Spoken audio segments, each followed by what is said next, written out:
Meski terlihat kecil, tetapi kenaikan PPN menjadi 12% untuk layanan streaming akan dirasakan bagi mereka yang berlangganan beberapa aplikasi sekaligus. Bimo misalnya, pemuda yang bekerja sebagai event planner ini memiliki hobi untuk nonton film. Bimo berlangganan hampir semua aplikasi streaming film, termasuk aplikasi musik, untuk referensi pekerjaannya. Menurut Bimo, kenaikan PPN akan berdampak pada pengeluarannya. Mungkin kenaikannya kalau dilihat dari satu platform tuh tidak begitu signifikan gitu. Tapi ketika punya banyak platform itu cukup terasa gitu. Apalagi kalau kita hitung, kita kalkulasiin dalam waktu 1 tahun gitu. Biasanya kita langganan dalam 1 tahun kan gitu. Kenaikannya ketika diakumulasi tuh cukup terasa banget. Di media sosial, penolakan PPN 12% juga disuarakan oleh warganet. Kami kutip dari laman change.org, petisi meminta pemerintah membatalkan kenaikan PPN 12% telah mencapai 121.000 tanda tangan pada pukul 4.30 sore tadi. Jumlah warga yang menolak kenaikan PPN 12% naik signifikan dari sehari sebelumnya yang baru ditandatangani 42.000 lebih. Tidak hanya penolakan di media sosial, warga juga berunjuk rasa di seberang Istana Merdeka menyampaikan petisi menolak kenaikan PPN 12%. Inisiator petisi meminta pemerintah membatalkan kenaikan PPN 12%. Beberapa dari mereka diminta untuk masuk ke Sekretariat Negara menyampaikan tuntutannya didampingi petugas keamanan. Koordinator aksi menyebut bahwa ada upaya untuk meredam kenaikan PPN 12% dan dibuat tidak begitu hebat, seolah biasa saja. Dari barang warga ngelihat bahwa memang ada upaya-upaya buat mereduksi kenaikan PPN ini tidak sebegitu hebatnya, dibuat seolah-olah biasa-biasa aja, dibenturkan dengan narasi hanya untuk barang mewah, padahal kita tahu ada yang namanya pajak barang mewah, ya kan? Kenapa PPN yang dinaikin? Itu juga sangat aneh gitu, itu kita nggak dapat jawaban itu apa gitu sih. Iya, harus dibatalkan karena dampaknya sangat luas gitu ya.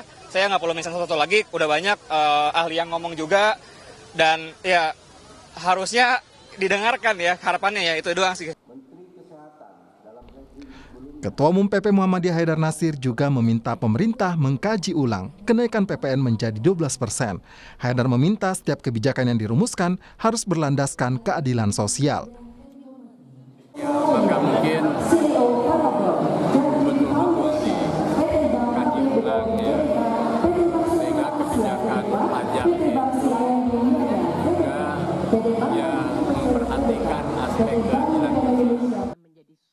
Menteri Keuangan Sri Mulyani menyebut PPN 12% akan dikenakan untuk barang-barang mewah atau premium seperti bahan pangan premium serta jasa pendidikan dan kesehatan premium.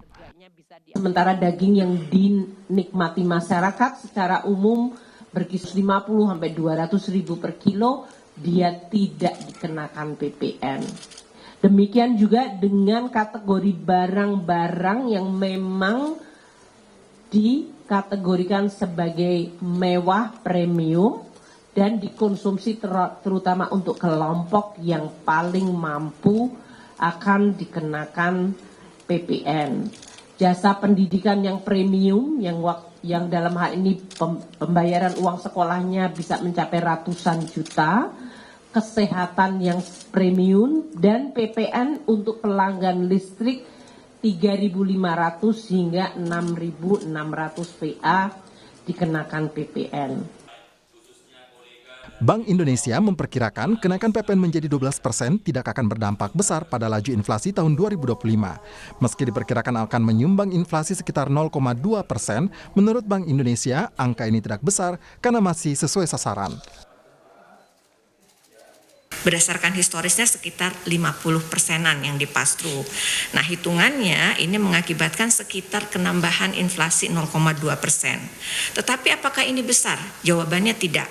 Karena hasil perhitungan kami dari proyeksinya dia sekitar sedikit di atas dari 2,5 plus minus 1% dari target inflasi kita di 2025. Kenapa itu bisa terjadi? Karena jangan lupa juga ada faktor-faktor lain yang mempengaruhi kan. Nah, bagaimana dampaknya kalau kepada PDB? Kalau hitungannya langsung juga nggak terlalu besar, sekitar 0,02 sampai 0,03. Tetapi sekali lagi kita jangan hanya menghitung seperti itu. Saat ini pemerintah tengah menyusun kriteria barang-barang yang akan dikenakan kenaikan PPN 12%. Tim Liputan, Kompas TV.